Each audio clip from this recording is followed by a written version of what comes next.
Hi there. My name is John Stevens. I'm pastor of Zion Lutheran Church in Oregon City, Oregon, and we are part of the ELCA. And welcome to Dollar Store Children's Sermons, where I take a look at the lectionary text and I tie into an item from the Dollar Tree or the junk drawer or the kids' room or the garage.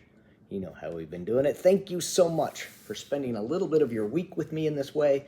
Thank you for the love that you're sharing with your kids and your congregation and your families. You, my friend, are rocking it.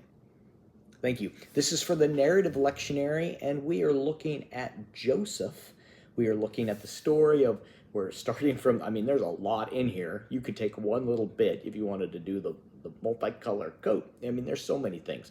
Then there's gaps in there that are happening, but you've got the beginning where the brothers are jealous at Joseph. We even have the dream little interpretation. Then you've got Joseph being thrown into the pit, and then they're like, oh, wait a minute, no, we need to actually sell him into slavery.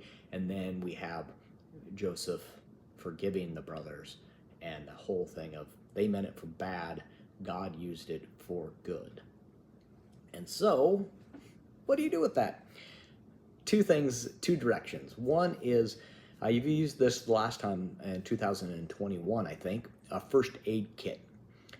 And I think about, in the first aid kit, I think about how, like, the power of a Band-Aid, but it's not really the Band-Aid, it's actually the power of the one putting on the Band-Aid, the power of the one taking care of the one that has fallen and hurt, and the love and the care as they're drawn near to the person, and that compassion and that care that gets used.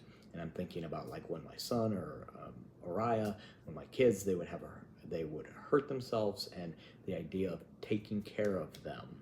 And there's a point in here, there's this where God is taking care of Joseph, even though there's hurt that's happened, and God didn't cause the hurt, but God is there to walk with Joseph and to take care of that hurt. So that first aid kit, I'm thinking of, like, the first aid Band-Aids of Dora. I was thinking all of those things when I was a kid,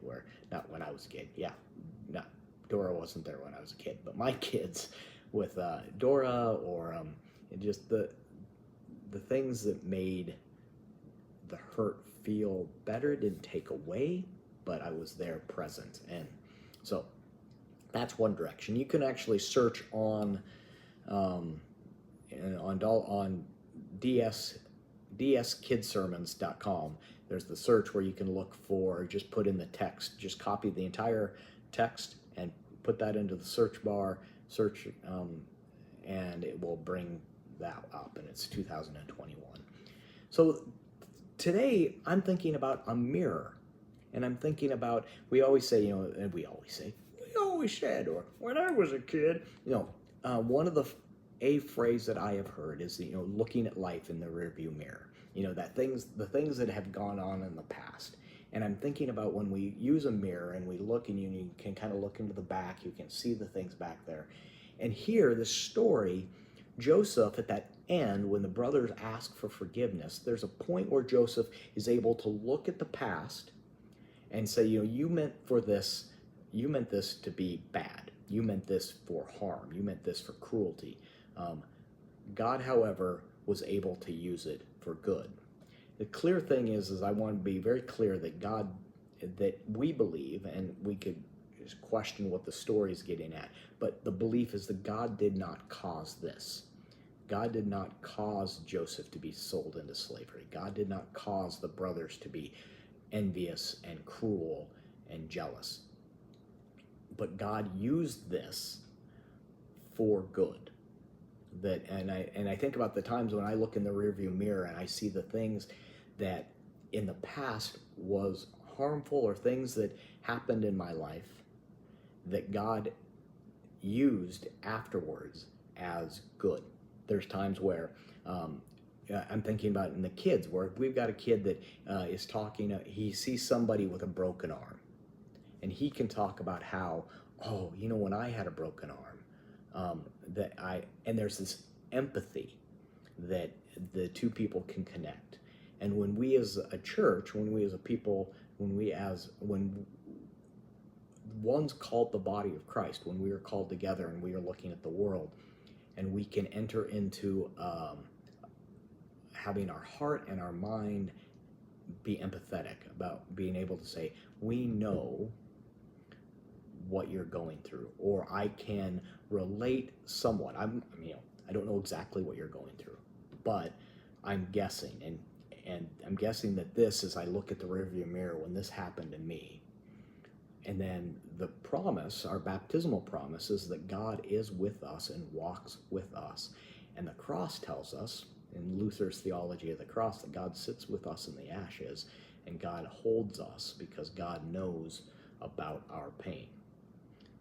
And so I'm using a mirror, the rear view mirror of looking to see what has gone on in the past, and then moving that in the future. Now, working that in about with the kids, it could be that you're sitting there and the kids are behind you, and you've got the mirror, and you're looking, and you're like, and you can say, hi, hello, John, hello, Amy, hello, Carter, and you're waving at them, and then how could I tell that you were behind there? It's like, well, because you had a mirror, because I could see you. And then talking about, there are times where it's like something's a year ago, something might have happened to us, good or bad. And because of that, when we look at that, like in the rear view mirror, when we look at that, we can then connect, or we can say, oh, I know what you're going through. Kids are empathetic. Kids relate with one another. There's a point where that they connect. I just had a flash. There's the movie Searching for Bobby Fischer. Josh Waitzkin. I'm saying that last name wrong. But Josh, who's a chess prodigy, where he, it's an amazing. I love the movie Searching for Bobby Fischer. But at the end of the movie, Josh and his best friend are walking, and they're having a conversation, and Josh goes to his best friend, I have a secret to tell you, or there's something I want to tell you. You're a much better player than I was at your age. And they're like maybe 6 months, maybe a year apart. But that the empathy about, and the connection and the depth of that. So when we're talking about this with kids, we know that how we talk to them is important, but we know that they understand the empathy and the connection that they have with those that are around them. Loving, their hearts are full. So, all right, those are the directions I'm going with this. Hope one of these can be useful for your own children's sermon. And as always, thank you for the love that you're sharing with your kids and your congregations and your families. You are rocking it. We'll see you next week. Peace.